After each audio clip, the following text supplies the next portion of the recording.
Hey, salut les crypto lovers, c'est Weltamer, bienvenue pour ce petit Trading Tips numéro 1. Alors, de quoi allons-nous parler aujourd'hui? On va parler du MACD.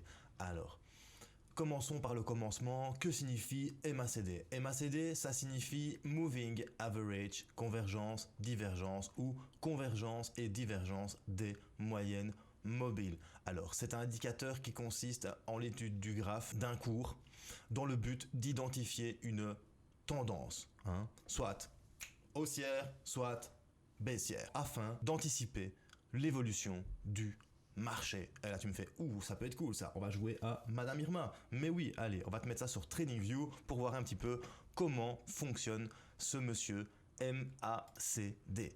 Alors, le MACD déjà, il représente l'écart des moyennes mobiles au cours et sa courbe se trace sur le graphique en fonction de l'évolution du cours. Et il aussi sur une ligne 0.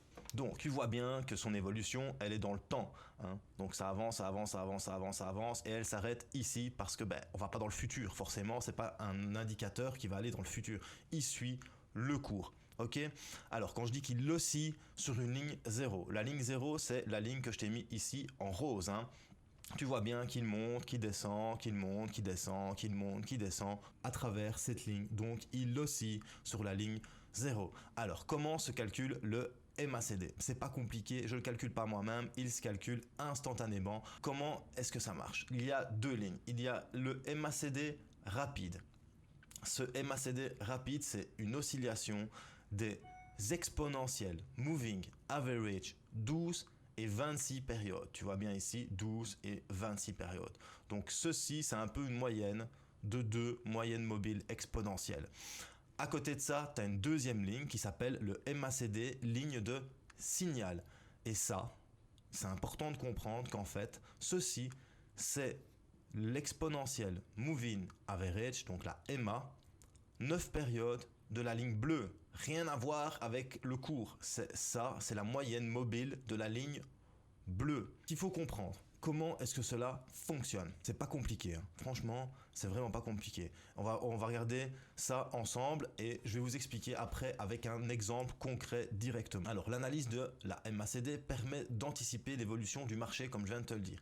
Il est assez d'usage d'acheter lorsque la courbe rapide coupe à la hausse la ligne de signal lent. En effet, le croisement identifie un changement dans l'équilibre de la force. Non, mon petit Dervador, rien à voir avec la force. Il identifie un changement dans l'équilibre des pouvoirs entre la force obscure. Non, je viens de te dire, mon petit Dervador, c'est entre les pouvoirs haussiers et les pouvoirs baissiers. Et inversement, le franchissement à la baisse de la courbe de signal par celle de la MACD est un signal de vente. Okay. Cet indicateur est beaucoup utilisé dans le monde de l'analyse technique. Pourquoi? Parce qu'il montre de manière dynamique un changement de tendance. Et ça, franchement, c'est vraiment cool. Maintenant, il faut comprendre que le MACD, il s'utilise lorsque l'on traite à court terme, c'est-à-dire en day trading. Et bien entendu, il faut le compléter par d'autres analyses de type fondamental, résistance, support, etc. Pour finir, lorsque tu utilises le MACD, il est souvent corrélé avec un indicateur de puissance. Ici, c'est un indicateur de tendance. Donc, à côté de ça, je t'ai mis le RSI et ça, c'est un indicateur de puissance, de force. Mais ça, ce sera pour la prochaine vidéo de Trading Tips. Allez, une fois que je t'ai expliqué la théorie, je vais te l'expliquer directement sur le graphe. Ici, je t'ai mis le Bitcoin avec une exponentielle Moving Average à 12 périodes, une EMA à 26 périodes. Tu vois bien que la EMA 26 périodes, c'est la orange, que la EMA 12 périodes, c'est la rose.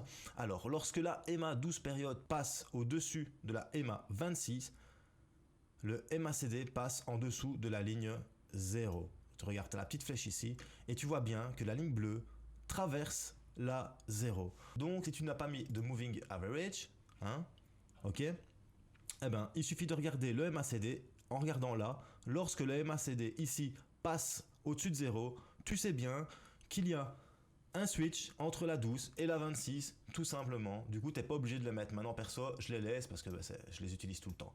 À côté de ça, sur le MACD, tu vois aussi des petits bâtonnets. Et là, tu te fais, mais à quoi ça sert ces petits bâtonnets? Ces petits bâtonnets, ce sont des histogrammes. Et ils représentent la différence qu'il y a entre la ligne rouge et la ligne bleue. L'écart type qu'il y a entre les deux moyennes mobiles, tout simplement. Et tu vas me faire, ok, d'accord, maintenant, à quoi ça sert ça? Ben regarde, on va aller sur un autre cours, hein. On va aller sur le Bitcoin, sur BLX, hop, voilà, on va sur le BLX, ok. Alors, quand tu vois ici, tout simplement, tu te trouves là, hein. On est là, on vient chercher là. En fait, sur le graphique, tu es là, hein. Donc, tu as ta moyenne mobile bleue qui passe au-dessus de la moyenne mobile orange. Et là, communément, qu'est-ce qu'on fait? On achète. Conclusion, on achète à ce moment-là. Et on vend à ce moment-là, lorsque la bleue passe en dessous de l'orange. Du coup, il suffit de regarder, si tu avais suivi ça, hop, on vient là aussi, on vient ici, voilà. Tu prends cet indicateur-là qui te montre le pourcentage de gain. Donc si tu avais acheté à ce moment-là et que tu avais revendu à ce moment-là, tu aurais fait 40%. Voilà. Maintenant là, c'est en daily, hein. Donc voilà. À quoi sert le MACD? C'est pour savoir une tendance. Conclusion, si tu as envie de shorter, donc vendre à la baisse, t'attends que la ligne bleue passe en dessous de la ligne orange et tu places un short jusqu'à ce que la ligne bleue repasse au-dessus de la ligne orange et tu vends tout simplement. Et regardons un petit peu, qu'est-ce que tu te serais fait? Hop, de là jusque là, tu te serais fait 18% en short tout simplement. Voilà à quoi sert le MACD. Il t'indique quand acheter, hop, ici, vers là, quand vendre, et quand vendre, quand shorter, vers ici, tout simplement. Voilà à quoi sert le MACD. Voilà. J'espère que tu as aimé ce petit trading tips. N'oublie pas de t'abonner à la chaîne si tu es nouveau et de mettre la petite cloche pour rater aucune des prochaines vidéos. Le prochain trading tips ce sera sur RSI et surtout bro, n'oublie pas, si t'as bien aimé, un petit pouce bleu, si t'as pas aimé, un petit pouce rouge et surtout choose life, choose freedom and choose Bitcoin. Peace my bro.